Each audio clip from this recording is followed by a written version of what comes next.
hello back everybody. So we are somehow a little bit behind schedule and want now to begin half an hour later. So our trip later on will start a little bit later, but nevertheless we have the time, and I'm pleased that we have two talks now, which we are here, and while we had many about absorption, the first two sessions here, we are happy now that we are changing the topics and getting a complete overview also on this day on the renewables. So first of all, we have now Burhan Musen. He is a PhD student in Eilmīnaau. He made somehow a detour to come here because he comes from Syria, and then went from Syria to Eilmīnaau, and then flew from Eilmīnaau first of all to Istanbul, and then from Istanbul here. So it was a long way to come here, and we are very happy that you are telling us something about advanced flexible polar solar cells modules. Thank you. Good afternoon. Assalamu alaikum. I will talk to you about the advanced flexible polymer solar modules. The outline is talk at the first about material system, geometrical optimization of resistive loads, and polymer solar modules, and test laser structured polymer solar module. So, about the material system, we worked on polymer. Our standard polymer is B3H. One is 3 hexyl thiophene and PCBM donor and acceptor, and that our devices laser.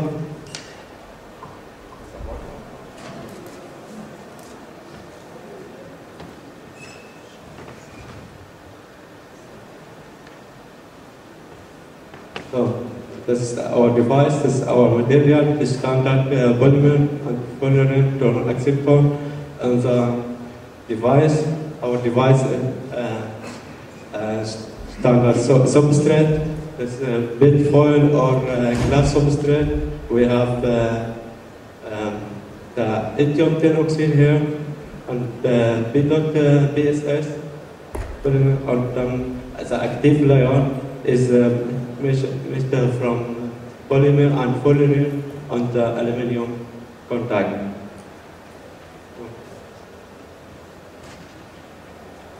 And the geometrical optimization is that's across in polymer solar module.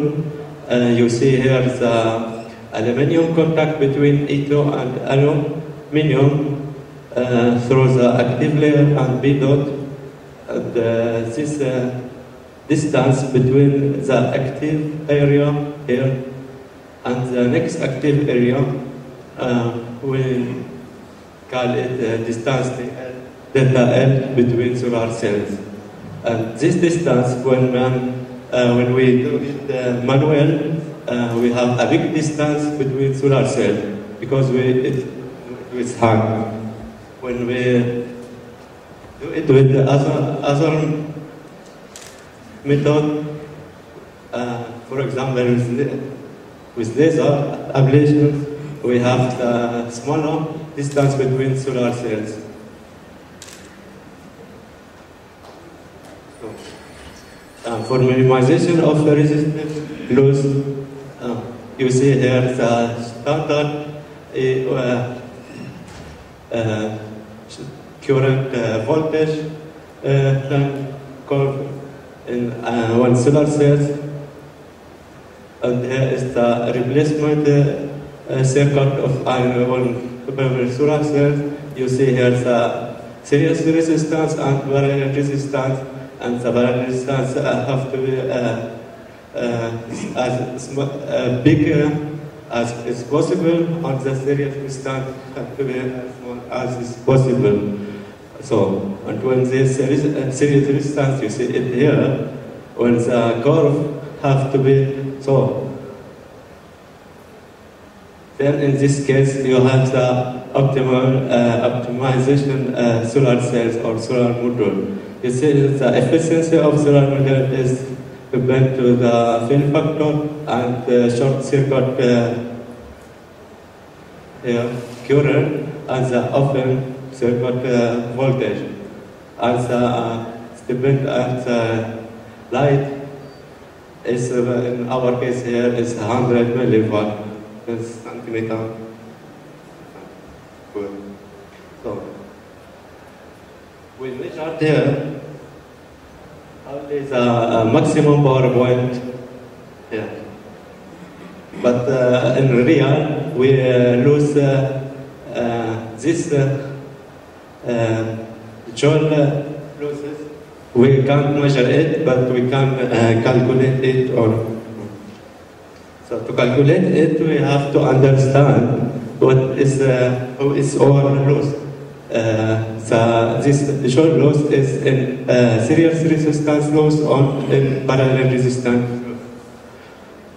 So to calculate the series resistance, we have to measure the sheet resistance of E2 or of aluminium. And both is already measured and calculated. The E2 is 20.5 ohm, and for aluminium is 0.16. Is too small. So because if we count the joule losses on the aluminium sheet resistance, we can neglect it. And contact resistance is a second problem in our device. The contact resistance is contact between aluminium and the E2. So to measure it, we have this symbol and different contact pad on E2, so the glass substrate, and the distance at here, distance between two pads is have changed, and the special two symbols is contact length have they changed out. So we measured this function. The total resistance is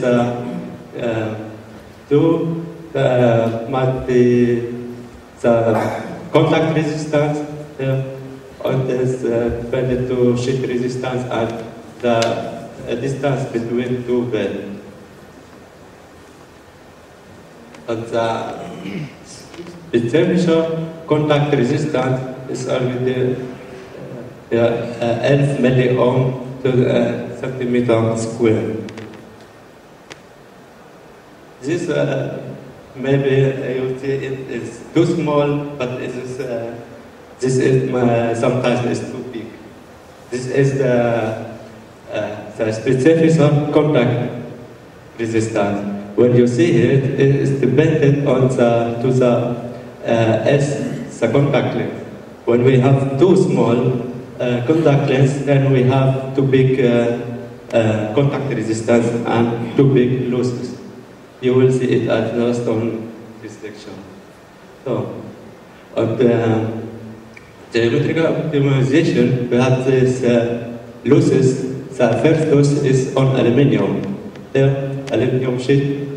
And photoactive layer, we have the loss here.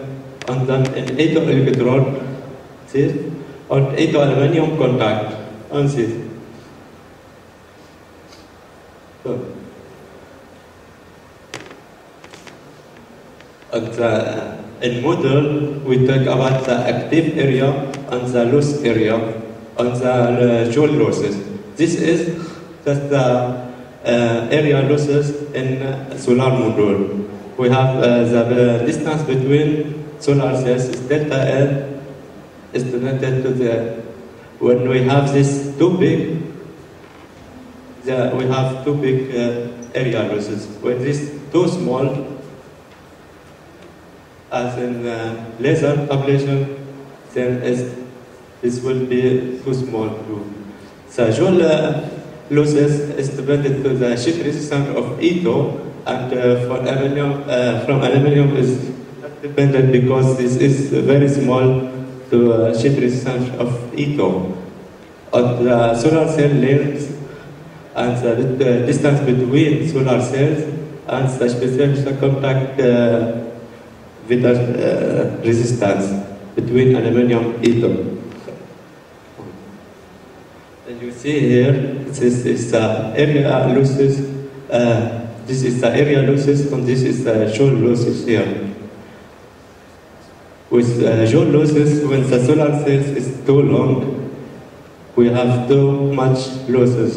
When solar cells length is too small, we have small. But we have also problem, area losses will be too big. We have optimum between both. This is the total losses, and we have for one case, this is distance between solar cells per millimeter. We have an optimum, and when it's smaller, the distance between solar cells, the solar cells then will be smaller, and we have to go to the laser structure. We have the loss of 5% area and joule loss. So, just about polymer solar module. The polymer solar module, you see it, here 3 series connected polymer solar cells. There is the aluminum contact, and you see now the current in module. You see now here we have the total electron hole, and when in one cells we receive more current than another cells, but the current in module is the worst current from the worst solar cells. For example, we have here 8 milliampere centimeter square. We have 10 than in the module. So the module we have just 8 milliampere centimeter square. So how to triple solar cell module? We have here an ETO-class substrate, 2 inch, and then we structure the ETO, this manual. We have the 1 millimeter etching, HCl with the tank, and then we do this layer P.BSS.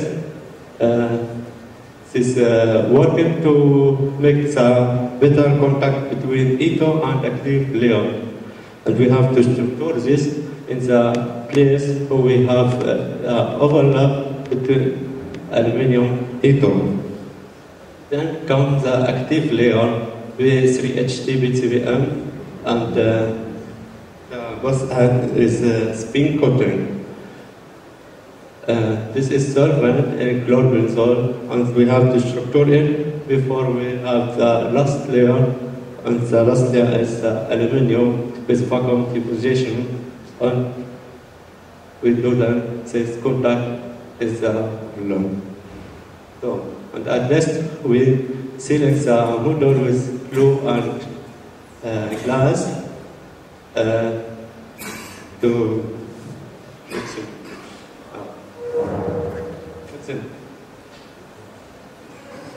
protect the module from water and oxygen, because the active layer here have this double bond, and this will be break on oxidation when so much water and oxygen. My best result of this type of module was this. We have on the one area of the cells, active area was 5.4 centimeters square, and we have 3% efficiency on the solar cells. And this we have the worst solar cell is 3%. This can be, this here can be 3% or 3.5, but the worst cell is 3%. And we have on the total area 1.9%. On the total series resistance is 2.7 ohm. Parallel is is something small, about 500 ohm. On the another type of modules, we have 4 series connected solar cells.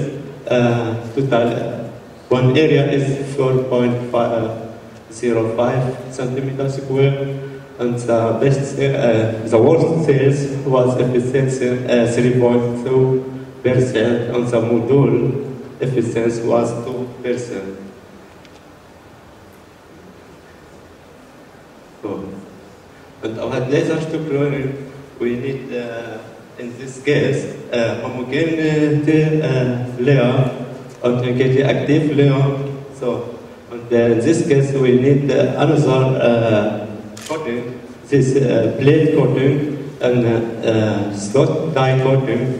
And in this case, we can, this machine can make coating and weight from 5 to 60 centimeters. And it's very fast for all the manual coating. We can between 30 and 600 meters in 1 minute. And the layer thickness is till 200 nanometers. And the film is again very nice. And in laser ablation, we have to do this is not aware, but with laser we have to we have here a very small distance between solar cells and the area. The active area in one module have to be too large when we talk about laser ablation, and we have more substrate efficiency here. In this case, we have to do it 3 steps. The first, we do it E2 and B dot together. The second is B dot with active layer together. Then the third, we have to structure the aluminium, but it is allowed to remove photoactive layer on B dot. Yeah. And the width of every step here is about 100 micrometer. And together we have distance between solar cells about 200. We have to choose the laser. We have laser here from laser pulse duration from second to pittosecond. And in this case here, with second pulse duration is very hot, and structure is very difficult. But here, with pittosecond, in this case, its quality is very good, and cost too much. So, and we are working in our group in this with picosecond. So it was our optimum. And before we work with laser, we have to we have to choose which wavelengths for the laser we take. In this case, for every layer, we have another laser wavelength. You see here the transmission, and this talk about the absorption of the layer. Here is active layer, B dot, and the substrate. So, our first research was in our Center for Micro and Nanotechnology in Eilmeenau, and we have this millisecond laser. You see here. What was very hard on this defect in the substrate and the ether too. We can structure the ether, but this problem is very deep on this micrometer on that very bad. And here I have changed the power, and that's the minimum power. and you still have a micrometer there. So, and this was in the LZH in Hanover, in Germany, and this part was in, because secondary laser are very nice. You see here the structuring of ethos, beta, here structuring of ethos, structuring of photoactive layer and beta together, and here the plus is the aluminium. The distance is 20 micrometer. That's very nice. That's our first module with laser. Sorry, you can't see here the picture. This is here, the structure is very, very small. And the first result was the 0.2% on module substrate. With manual structuring, we have this 0.75% on the same volume. And on glass, you see 2% on the glass substrate. So, and to understand this problem, why is this so different between laser structuring and manual structuring on the foil, on this big result on the glass substrate? We have this measurement, look in thermography, we have here camera, the filter, we contact our cell or module here, and the dark thermography. So you see here the first result of our glass module.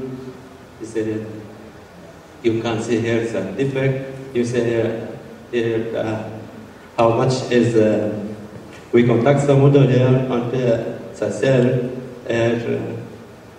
We have here a current on the cell who have resistance also, and we have temperature here. In this case, we have here 20 millikelvin. It's too big. And we have some homogen in the active area here of every solar cell in this cell module. But on the foil, this is manual structure. You see it there. You can't see it. You can't see it. Yeah, no. This is just 2 millikelvin. But in the other case, we have 20. It's too much. Because if we have there a small result, with manual structure it was 0.7, and in the other case with laser, you see it here, it's very bad too. We have the best cell, you can see here the live picture, it's the first phase, and the next amplitude, and the phase image, it's a cell, and in first you see the single phase image. But we have here just one cell was cool and the other was not cool in this model, because we have just 0.2%. Is it here another measurement from this dark thermography? There was answer Bluetooth. This this curve is about 3 millikelvin. But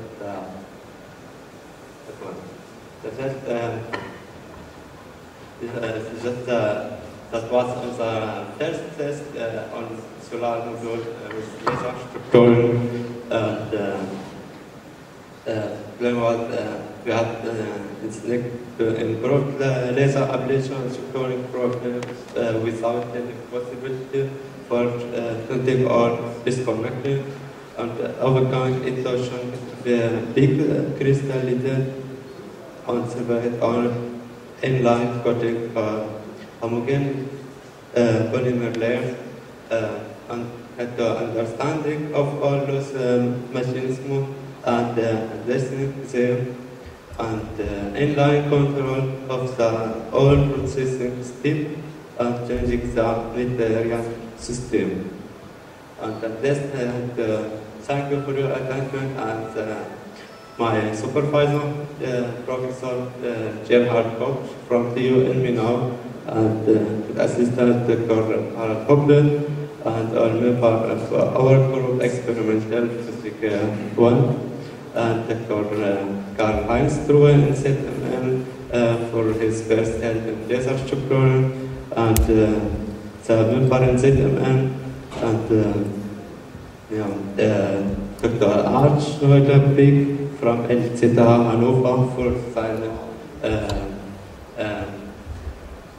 second test in laser structuring with this BICO second generation laser, and it's thank my financing Töngen State for my PhD stipend and to be in the project for education and research.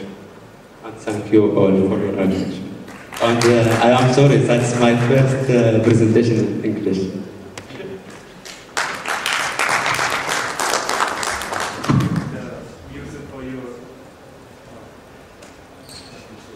Thank you for your presentation. Other questions?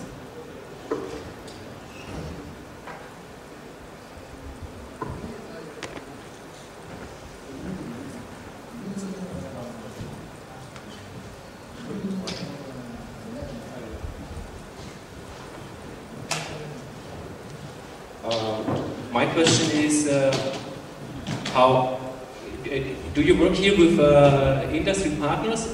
I'm here. Here.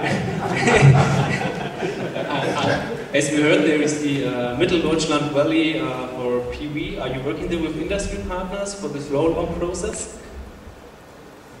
Are you working with an industry partner who is interested in the roll-on process directly here? Is there can we expect very short-term production, or I mean, is it? You can ask in German. So you can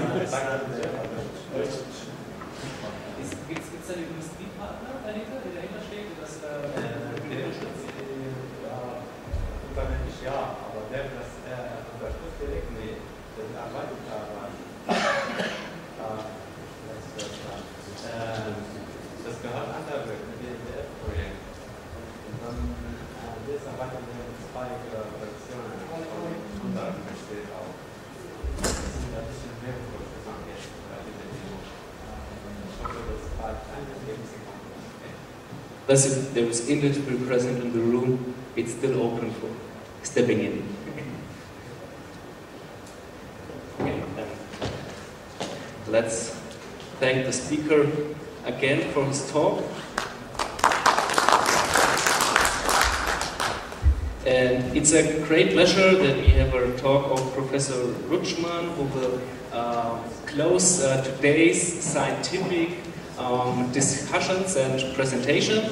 Professor Rutschmann is not new to the community here because he already joined the symposium here last year.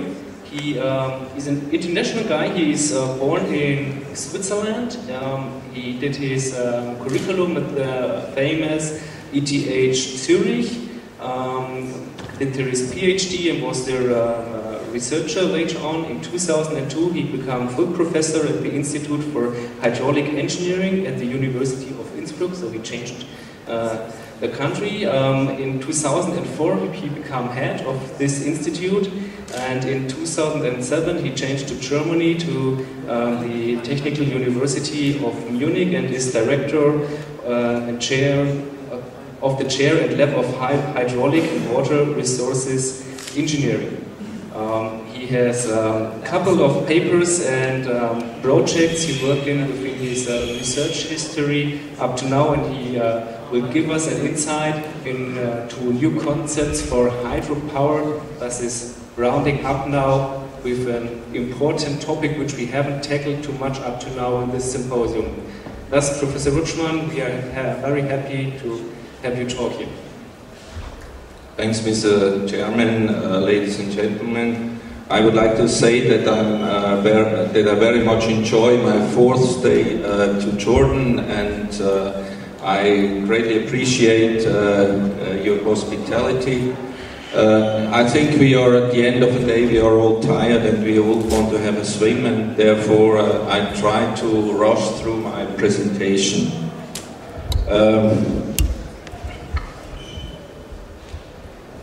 So what you see here is just to show you where we are. This is the center of Munich. There is my office and all the students. But outside of Munich, in the Bavarian Alps, there is my laboratory in Obernach. It's a big laboratory. It has 8 hectares and several lab sites. And we also have very high discharges, which we can use for our tests, up to 8 cubic meters a second. You see here the physical models we built in Obernach. We study different things in Obernach, so the main range of hydraulic engineering. And one of the examples you see up here is a dam at the Nile River in Sudan. And this is a project in prototype. It's the Merowe power plant. It has a power output of 1,400 megawatts. It has costed 1.5 billion of US dollars, and the revenue per year is 500 million dollars. So you see, it's a highly profitable water power plant. Keep in mind this picture, because this picture shows, of course, the huge dams that are built all over the world, but all these dams also have impact. If you look into Germany, we're dealing with much smaller heads and with smaller power plants, but also with less ecological consequences. So, just a few slides. We have seen this before. It shows the energy worldwide. You see here the large hydropower, about 15%. If we look at this map, we see where hydropower has been greatly developed. You see there's a big market at the moment in Asia, but also Africa. There's lots of power plant going on at the moment.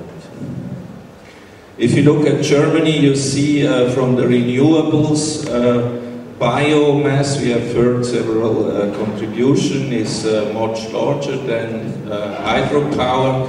Nevertheless, hydropower has some importance. It is more or less stable over the last years. Completely different is the situation in Bavaria. You see in Bavaria, among the renewables, hydropower has more than 80% of market share. And what is important also, that there is a plus of about 10%, which can be built in the near future. This would reduce CO2 emissions by 1 million tons per year, and it would produce electrical power for 1 million of inhabitants. Where can this additional power be gained? Partly from refurbishing old power plants, which are sometimes almost 100-year old. Then we have a potential in small hydro, in modernization, new plants at new sites, and then new plants at existing weirs.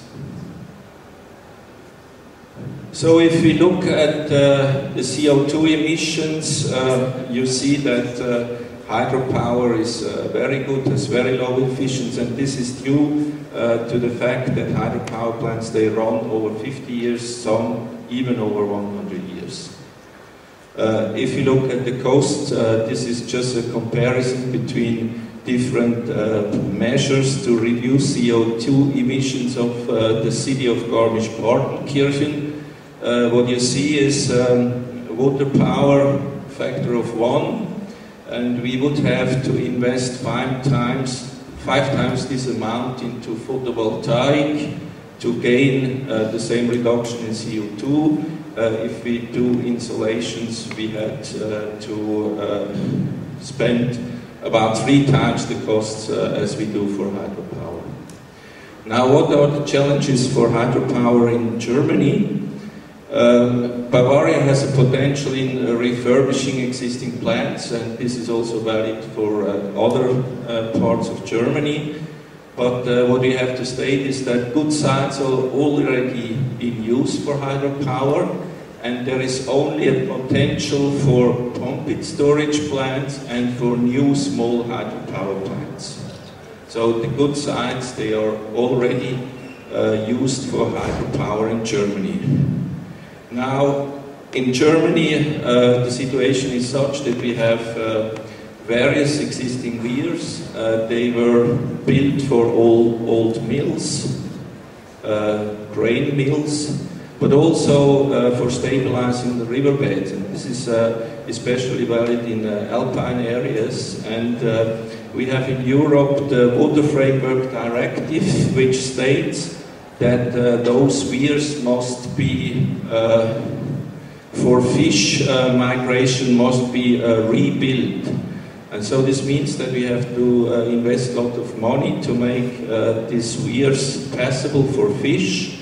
And of course, we could combine such measures with additional power production by generating public-private partnerships projects, and such we could make advantages for all sides. Now, what is a big problem in Germany? We have heard that Germany is producing a lot of wind energy. We see the fluctuation of the wind energy. This here should show some prognosis for wind energy, and we see that there is a storm coming up.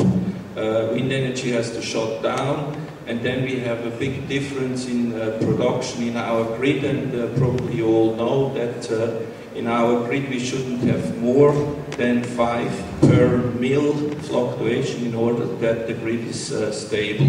Of course, there are techniques to reduce such things, but nevertheless we have to compensate for these topics. Now, if we look at the energy consumption during a day, you see we have a peak in noon, and also we have peaks in the morning and in the evening. And if we would look at this a little bit in more detail, then we would see that we have always fluctuations in the mesh, and these fluctuations are in a power control band, and it is interesting to offer such a power control band at the market. Would mean if there is too much energy in the grid, you take it off. If there is too few, then you put it into the grid. Now, this can be done, of course, by pumped storage schemes. Pumped storage schemes means you have a lower basin, you have an upper basin. They can be natural or they can be artificial, and you pump up water and you turbinate it depending on the demand of the grid. Now, there are very interesting new techniques, and I'll show you here a technique from Austria. It's the COX-2 power plant, and what you see here is an upper storage and a lower storage. And very special at this power plant, and I can explain it to interested after the presentation, is this hydraulic short conduit. You see here we have a pump.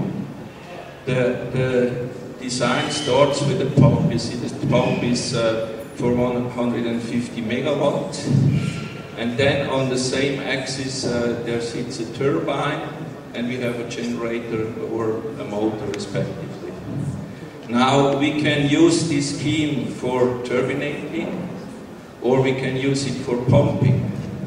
But we can also turbinate and pump it up without using this lower basin, and thus we can switch as we want between turbinating and pumping. So this means this is a very appropriate scheme to compensate for these short time fluctuations the Cops power plant, if it starts from zero, nothing is running, then it goes into full operation within 8 seconds. And this is an output of 450 megawatts. So I think this is a world record. Now in Jordan, you are you don't have much water, of course, but you have a project coming up in the next years, which is this Residency Conveyance project. So it's the project that you feed water from the Red Sea into the Dead Sea in order to make up for the evaporation and for the lowering of the sea level in the Dead Sea. And of course, if you look at the cross-section here, you see that this is something which is perfectly suited for pump and storage schemes. So you have to pump up first, you could store water up here, and then you could turbinate it into the Dead Sea. And I think this is something which is very vital for the future. I know that also in Egypt they are thinking of pump and storage scheme because there is a need of storing energy, especially if you use many solar power plants. Now, just a few thoughts which I made to this Red Sea Dead Sea Conveyance project. You know, we want to compensate in the Dead Sea for the evaporation. Evaporation, of course, depends on the area of the sea. This means the higher the water level, the more area you have, and the more evaporation you have, so the more you can turbinate. Now, I made some assumption. If we're talking about the water level of the Dead Sea of 380 meters below sea level, then we could install an average capacity of 244 megawatts. If we would have the water level 20 meters lower, then we could only in average turbinate 155 megawatts. And you see this is a big difference. So it's a difference which sums up to approximately 160 million Jordanian dollars a year in production, and you actually could think of whether it is more economic to rebuild the touristic infrastructures and to have a higher water level at the Dead Sea. Now, if power generation in this project will be used to cover the peaks, then the turbines, of course, they will not run constantly. You would install more power than you need in average, or you would have in average, in order that you can run the turbines only at peak times. As far as I know, it is planned that the turbines have a capacity of something like 600 megawatt. This would mean that they would run approximately 1/3 of the time only. And of course, it would be from my part a very strong recommendation that the decision makers should build this Red Sea Dead Sea Conveyance project, even if they can't make some agreement with Israel. I think it is something which Jordan would need. And I also would think that you should especially try to generate peak energy. And this means that this design should be very flexible and that the installed power should be quite high. Now I go back to Germany, and I show you a very typical situation in Germany. You see, this is an alpine river. It's the Lech River, close to Augsburg, Germany. And you see we have here a weir. And the function of this weir is it should stabilize the riverbed. Those rivers have very high stream powers. They try to erode the bed. We have houses at the sides of the rivers, and therefore erosion is not desired at all. And we try to stabilize those rivers beds. Or it was tried in recent years. Now, We see such a weir here. We see the weir without any energy production. And just to give you some figure, the energy production at this weir would be something like 13 million kilowatt hours per year. This would mean power for about 4,000 households and energy for about some 5,000 cars for 1 year. Now at this site, energy production has been built recently. You see the power plant here, it's beside the river, and what you see is that the water is diverted into this power plant and it's fed back into the river again. This power plant has been investigated in our laboratory. We had to do several improvements in order to make it operational. What you see from these pictures here, it is an incredible amount of constructional work which you have to do for such a power plant. The problem is you have not a high head, and in order to get good flow conditions into the turbine, you have to go either into the width or into the depth. If you go into depth, you have problem with sediments, and everything is feasible, but it is quite expensive. Now we were thinking of something new and innovative, and that's what you see here. So again, this is the setup, which is a traditional setup, and we have invented the so-called shaft power plant concept, which you see here. This shaft power plant concept has an approved German patent. It consists mainly of a box which sits upstream side of the weir, and it turbinates through the weir, so the water is not diverted, and we have little expenses. And as you can see from these figures here, we see here such a weir. We see plan for the shaft power plant. You see here this box sitting upstream of the weir, and if water is flowing over the weir, as it usually does, you don't see the power plant and you can't hear it. And that's a cross-section up here. What is important to say is this is a quite new turbine. It's called a dive turbine. It's a small manufacturer, but similar turbines are currently developed. And the special thing with this turbine is that it has a permanent magnet generator, and everything sits below the water surface. So generator is below the water surface, is overflowed by water. It has not to be cooled by air and so on. And so it means that we don't need a special powerhouse, but everything is within this shaft. We have built a small model in our laboratory. It's a 1:5 model with a fully operational turbine. You see here the guide vanes, which can be varied, and you see here the generator, you see here the propeller. And this is the model in the lab in Obernach. Here again, the turbine. And this is a movie of some of the tests we did in Obernach.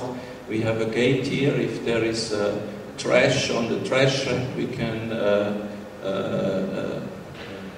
can get rid of it by raising this sluice gate. And if there is a high flow, then we can lower the sluice gate, and we actually can even increase the capacity of the existing weir. And so probably the best if I show you some of movies which have been sent in the German TV. You see here artificial illustration. This is a turbine, water flowing into the turbine. It's difficult to see anything. It's the propeller here. This is a suction pipe. You shouldn't look too closely at it because the artist didn't made it very well, but what you can see is you don't see any power plant, and this is very important for Germany. What is also important are fish, and we have a big advantage that fish can pass over this sphere. You see the fish here passing over this jet into the downstream area, which is currently with traditional power plants only possible through the turbines. Also very fish-friendly is our concept for eels. You know, eels are very bad swimmers. They actually can't swim, so they just float along the bed, and also they can be flushed away by our setup. Here, a few lost overheads. Just want to show them because they are all done by master students. They are very active in this area. They have lots of motivation and initiative. You see here is a three-dimensional computation of this shaft concept. Down here is the grid with about 50 million grid cells. You see a setup with one shaft, you see a setup with two shafts beside each others. Another picture is you see the streamlines, and you see the influence of the trash rack on these streamlines, which has a very favorable influence. Another topic which has been dealt by a master student is the trash rack cleaning. You can imagine that it needs new concepts. This is a concept which works below the trash rack. Also, everything is below water surface. You can imagine that such cleaning devices must be very robust. It shouldn't be any maintenance over years.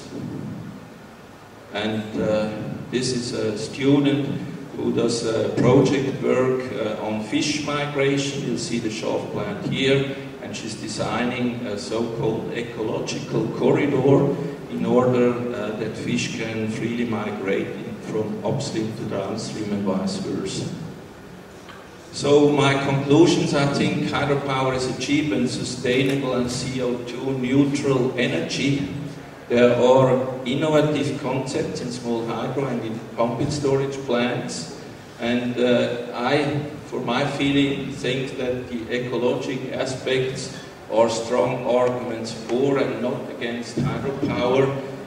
I'm personally convinced that Jordan should build the Residency Conveyance project in order to get access to valuable peak energy, and this concept makes especially sense when solar and wind energy will be major sources of energy for Jordan. Due to simplicity, low costs and ecology-friendly design of this shaft power plant will shift the necessary head difference for hydropower towards 1 meter only, and thus such plants will be a strong alternative for existing designs.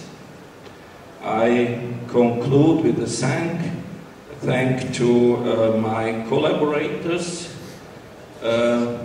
and here, what you see here is the shaft power plant currently under construction in my laboratory. It will be a power plant of 40 kilowatt power, and will cost something like 200,000 euros. So depending on the interest rates and on the amortization, you will end up with a price of some 3 to 7 euro cents per kilowatt hour. Thanks for your attention.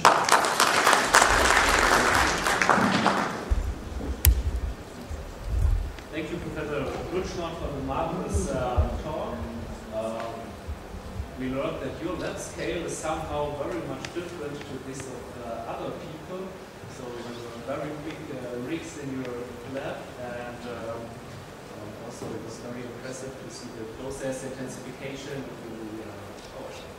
Are there questions? Yes. Should I use the speak up loud?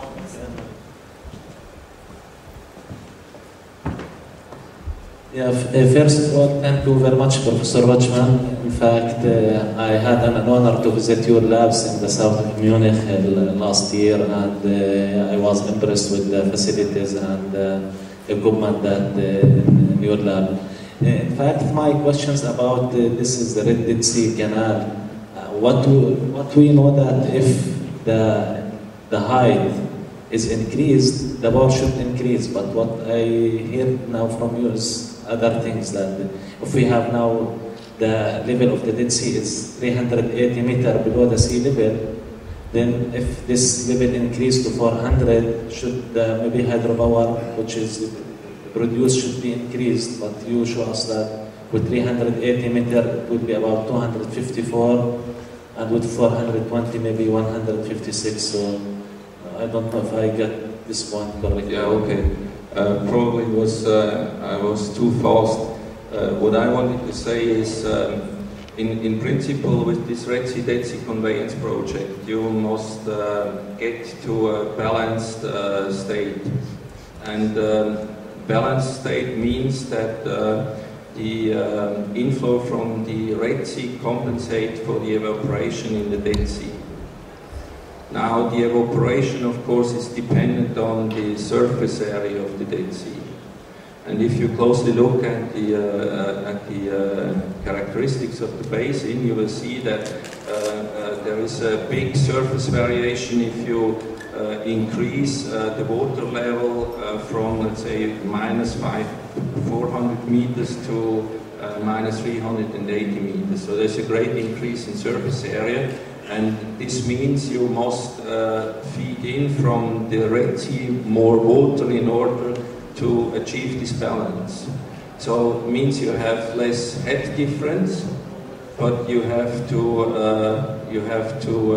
feed in more water from the Red Sea, and in total sum you can produce much more energy. Okay, maybe for the same questions, the plan that was to rise the water 200 meters at the beginning from Aqaba, from the Red Sea, and then maybe the level will be 600 meters, but we have to bump about 200 meters since maybe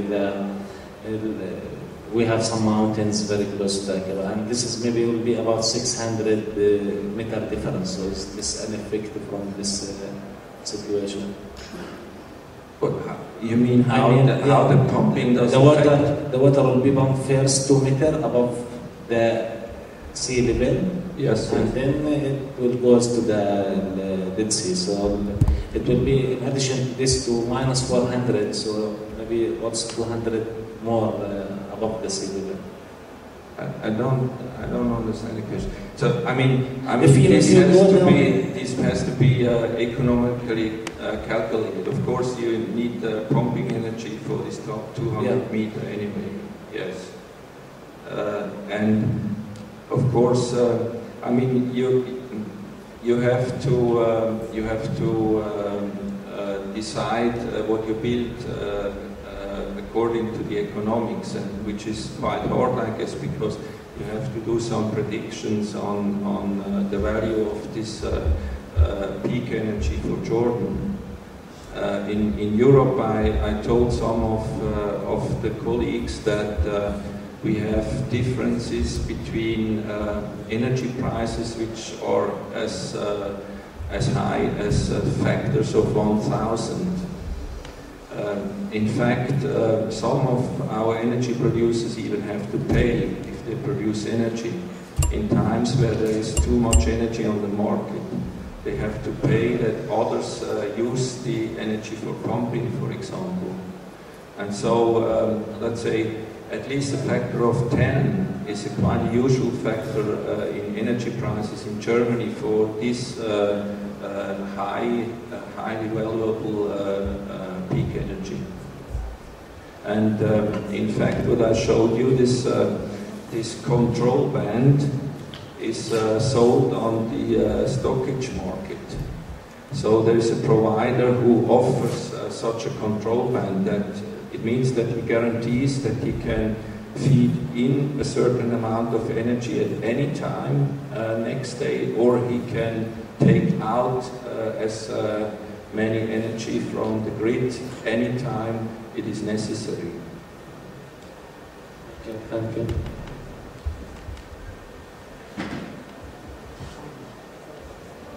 Thank you. Actually, thank you for your rich presentation, Professor. And I do agree with you that we have to begin the redundant ambience. It is, first of all, to survive Dead Sea. It is an energy source, and also it is a source of fresh water. And I think the DC pipe, it will survive us until 3 years. But in 2020, we will have major problem in fresh water. So I do agree with you that we have to begin from now to avoid the problem with fresh water in 2020. Yeah, of course, I didn't mention this problem. So in order to get additional fresh water, you also would need energy if you do it in a conventional way. And of course, such energy could be produced by this Reci conveyance project. But on the other hand, from what we have seen during this workshop, I think it would be a better idea to use this energy in a different sense, so to use more solar or wind energy for producing fresh water.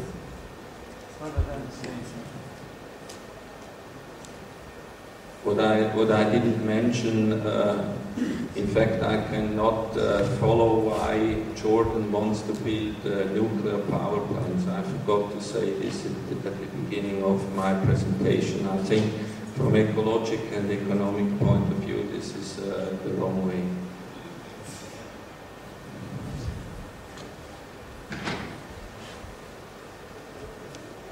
One more question?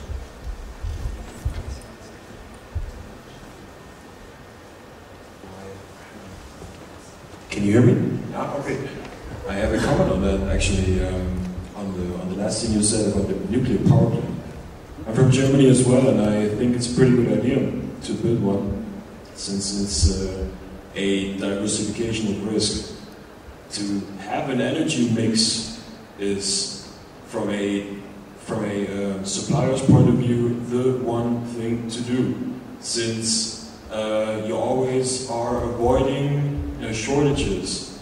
Last year, I think we had a shortage in gas due to a Russian argument between Russia and Belarus, I think. And at a weather period when we had minus 20 degrees, Russia came to the idea and shut down the gas. And we had storage systems, but we sure were lucky at that point to have a risk diversification. So that's a pretty good idea, I think. So probably Yes, it's a forum for sustainability. You are allowed to answer, but let's go deeply into the discussion. Yeah, okay. So probably I agree from an economic point of view, but I don't agree from an ecological point of view. I was working in a group in Zurich which was working on radioactive waste disposal. And from what I learned there and from what I see, if I look at Gorleben, this problem is not solved at all. And it is a problem which we will face in the future over the next, let's say, 30,000 years or so. And I don't think that we currently face the costs that will come to us. So I'm really not a fan of nuclear power plants. As we are near to the end of our timetable, I would close the session now. We had a marvelous day today with several talks on different topics. And the German participant will also have a detailed look later on what 20 meter at Red Sea level really will be. So we will have our insight there this afternoon. And then let's thank every speaker again at the end of the session.